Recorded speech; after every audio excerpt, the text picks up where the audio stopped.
Now बेटा consider करिएगा question number 6 of your NCERT which is a very different question in our list. थोड़ा unique सा और different सा क्वेश्चन है, कंसेप्ट थोड़ा सा अलग है, तो चेक कर लो आप सब मेरे साथ करना क्या है इसमें। It is given that 1 2 4 y x6 and 3 7 5 are the vertices of the parallelogram taken in order. कहते हैं जैसे बोले हैं उसी ऑर्डर में लेते हुए इन्हें पैरेललोग्राम के कोऑर्डिनेट्स मानिए। तो सबसे पहले मैंने आपके सामने एक फिगर बनाई ABCD as a parallelogram with 1 2 as one of the coordinate, 4y as second, x3 6 as third and 3 5 as last, and these are the vertices of our parallelogram. Find the value of x and y. तो now you have to plan very carefully कि वो क्या तरीका हो सकता है इस question के अंदर x और y के कोऑर्डिनेट को निकालने का। एज नंबर ऑफ स्टूडेंट को ये पता है कि ये पैरेललोग्राम है, तो they are basically check the basic property of parallelogram.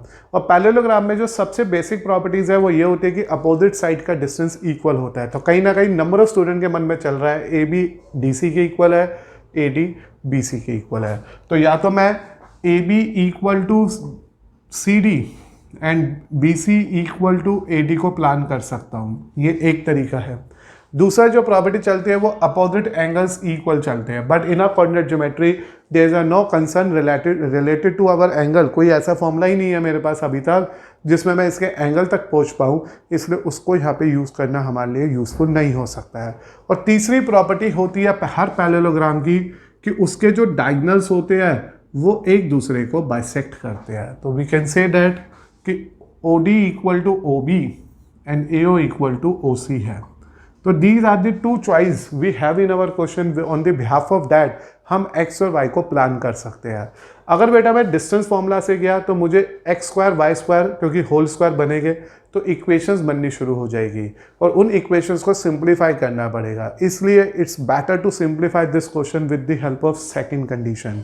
जब भी कभी आपको पैरेललोग्राम के मिसिंग कोऑर्डिनेट्स पे डील करना हो, please remember from today and onward कि you need to use the concept of diagonal there. Mid point formula का यूज करेंगे। तो मैंने लिखा since ABCD is a parallelogram which is given to us, it is a parallelogram.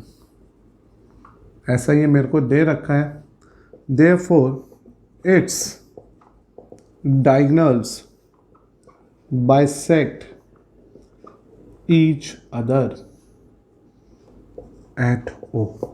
इसके जो diagonal है वो एक दूसरे को O पे बाइसेक्ट कर रहे हैं, यानी कि AO equal to OC and OB equal to OD। This is the property you need to remember. As it is clear, ये इसके इक्वल है और ये इसके इक्वल है, तो कहीं ना कहीं हम ये कहना चाह रहे हैं कि जो AC का मिड पॉइंट है वो भी O है और जो BD का मिड पॉइंट है वो भी O है। तो इससे क्या कंफर्म हो गया, therefore coordinate of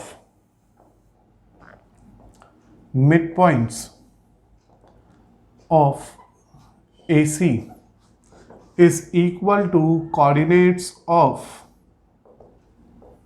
midpoint of BD। जो AC के मिड पॉइंट्स के कोऑर्डिनेट है वो BD के मिड पॉइंट के कोऑर्डिनेट के इक्वल है। क्यों मैंने ऐसे कहा, क्योंकि AC का मिड पॉइंट भी O पे आके मीट करेगा, BD का मिड पॉइंट भी O पे आके ही मीट करेगा। तो here we need to use a mid point formula. और रिसेंटली हमने मिड पॉइंट फॉर्मूला डिस्कस किया है and we know very well about it. The mid point formula is always x1 plus x2/2 y1 plus y2/2। तो this is the mid point formula जो हमारे को इस question को simplify करने के लिए यूज करना है। तो we have to consider this question with the simple planning. Here मैं एक प्लानिंग के साथ चल रहा हूँ। ये एक पैरेललोग्राम है, उसके डायगोनल एक दूसरे को O पे बाइसेक्ट कर रहे हैं, क्योंकि AO इक्वल टू OB और OB इक्वल टू OD है। इसलिए कहना बिल्कुल भी गलत नहीं होगा कि जो कोऑर्डिनेट O के निकलेगा as a mid point of AC, वही कोऑर्डिनेट O का निकलेगा दोबारा as the mid point of BD। तो here we go for it. 1 plus x/2 comma 2 plus 6/2 is equal to 3 plus 4/2 comma 5 plus y/2। तो दोनों type के coordinates को मैंने एक दूसरे से इक्वल कर दिया। तो जब भी कभी दो कोऑर्डिनेट्स इक्वल होते हैं तो फर्स्ट वाला इक्वल आएगा फर्स्ट के एंड सेकंड वाला इक्वल आएगा सेकंड के। तो एज अ रिजल्ट बेटा जब आप इसे सॉल्व करोगे x will give you 6 and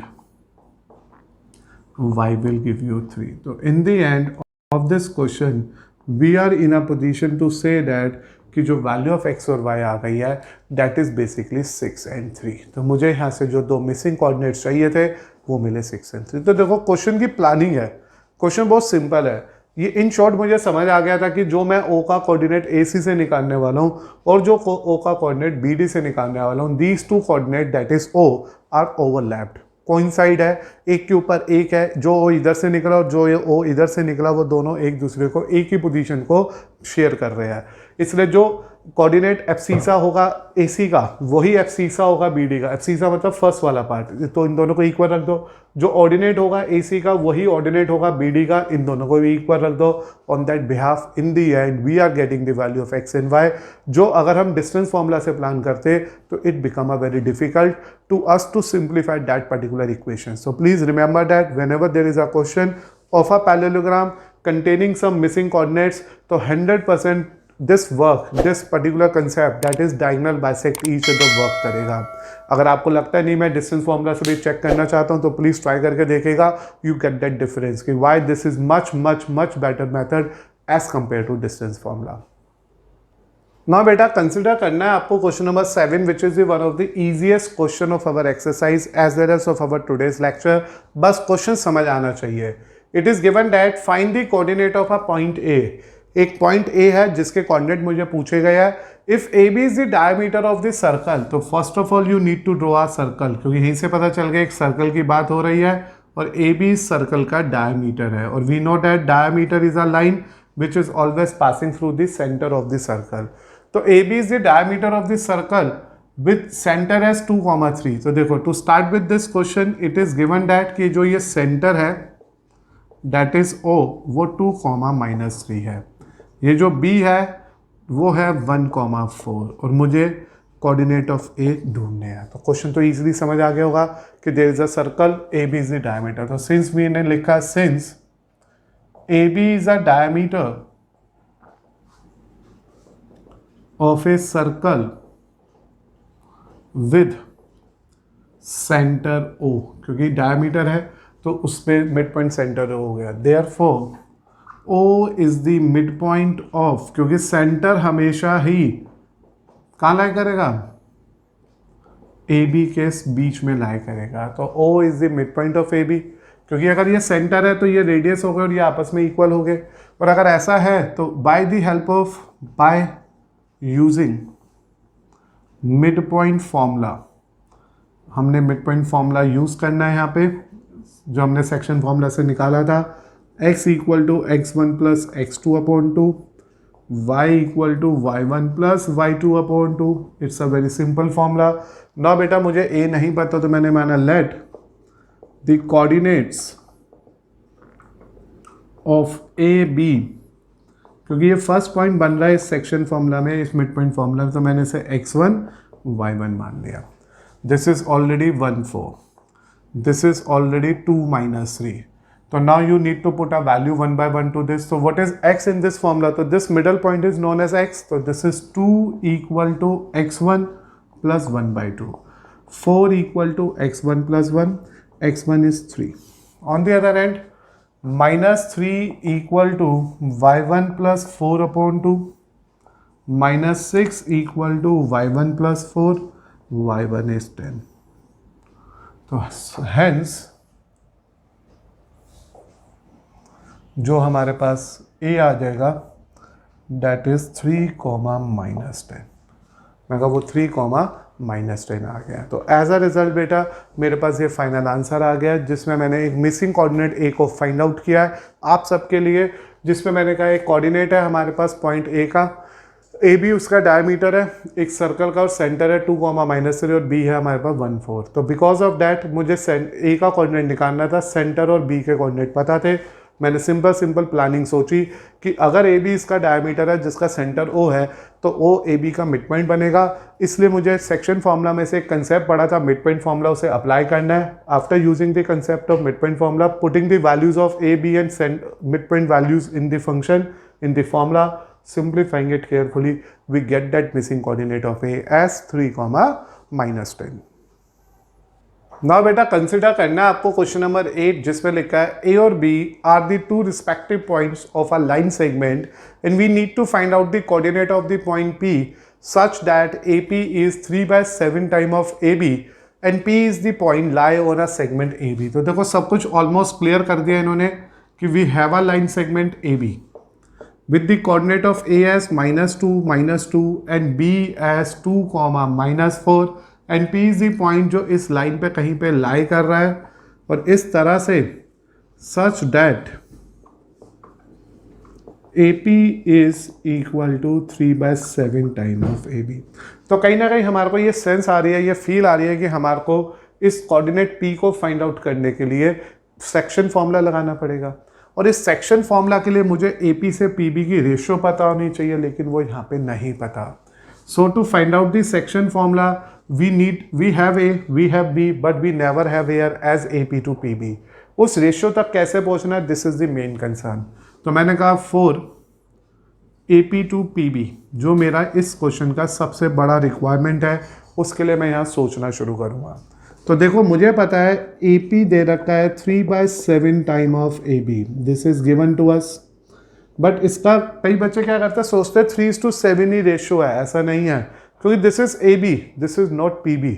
कई बच्चे कहते हैं ऐसा लिख दो जी, ऐसा कर दो, AP अपॉन AB इज 3:7, तो रेशियो आ गई 3:7. तो अगर आप ऐसा सोच रहे हो तो बिल्कुल गलत सोच रहे हो. क्यों गलत सोच रहे हो? क्योंकि your ratio must be from AP to PB and this is from AP to AB. तो ऐसा नहीं करना है आपको. What you need to do here, you have to plan in such a manner कि ये जो पोर्शन है AP, इस पूरे पोर्शन का 3/7 है. तो मुझे समझ आ रहा है ये 3 हिस्से है, ये 4 हिस्से है, रेशियो 3:4 आ रही है. लेकिन करेंगे कैसे? हम यहाँ पे क्रॉस मल्टीप्लाई करते हैं, ये इस तरह से टर्म आ गई. अब मैंने आपको कहा ये जो AP है इसे AB को ऐसा लिख दो, बस यही सबसे इंपॉर्टेंट पॉइंट है. क्या मैं इस AB को ब्रेक करके AP + PB लिख सकता हूँ? तो मैंने लिख दिया. नाउ बेटा it is 7 time AP, 3 time AP, 3 time PB आ गया. इसे इधर शिफ्ट कर दो, 4 time AP equal to 3 time PB आ गया. इट मीन्स AP से PB की जो रेशियो आ गई वो 3:4 आ गई, जो मैंने आपके सामने अभी ऑलरेडी डिस्कस की थी. तो this is the working you have to consider for this question. क्योंकि अगर आपको ये वर्किंग नहीं पता चली या आपने उस रेशियो पे ध्यान नहीं दिया जो रेशियो मुझे स्पेशली चाहिए इस क्वेश्चन में, रिस्पेक्टिव रेशियो, तो हमारा आंसर नहीं आने वाला. तो जैसे ये रेशियो आ गई, मेरे को रेशियो पता चल चुकी है. नाउ मैंने अप्लाई कर दिया by section formula. We get, section formula लगाते हैं हम लोग, वी गेट x कैसे आएगा, देखो m1 x2 m2 x1, m1 + m2. आपने देखा अब तक कभी एक्सटर्नल आया ही नहीं, क्योंकि मैंने कल भी बताया था लास्ट लेक्चर में कि 99% चांस है कि क्वेश्चन इंटरनली बेस्ड आएगा 10th स्टैंडर्ड में. अब देखो जो रेशियो बन गई वो आ गई 3:4 and this is XY and we plan for this XY. तो it is 3 × 2 4 × -2 upon 3 + 4. Make a simplification here. It is 6 - 8 upon 7. It is -2/7. A coordinate of x we get from our question. अब y आएगा m1 y2 m2 y1 upon m1 + m2. To get the answer of this part also, 3 × -4 plus 4 × -2, 3 + 4. तो बेटा इस तरह से थोड़ी carefully values को place करते हुए अपने क्वेश्चन को सिंप्लीफाई करिएगा. हेंस वो जो पॉइंट P है उसके कोऑर्डिनेट आ गए -2/7, -20/7. तो this is the respective answer of our question number 8 also. लेकिन ये वन ऑफ द क्वेश्चन था जिसमें डायरेक्ट इंफॉर्मेशन नहीं थी और आप में से नंबर ऑफ स्टूडेंट कंफ्यूज हो जाते हैं एज आ रेशियो को 3:7 लेके. Please remember that ratio is always from AP to PB, but here it is given to us as AP to AB. इन्होंने कहा इस छोटे से बड़े की बात. तो as a result when you are dealing to a particular question of this type, you need to confirm there कि वो रेशो AP से PB तक होनी चाहिए, जिससे हमने प्रैक्टिकली यहाँ पे सिंप्लीफाई किया, 7 ऊपर भेजा, AB को ब्रेक करके लिखा AP प्लस PB का सम, शिफ्टिंग करके रीअरेंजमेंट किया and we get that ratio as 3:4, M1 M2 की रेशो आ गई। ए और बी के कोऑर्डिनेट्स पहले ही पता थे, सिंपल सा सेक्शन फॉर्मूला लगा दिया।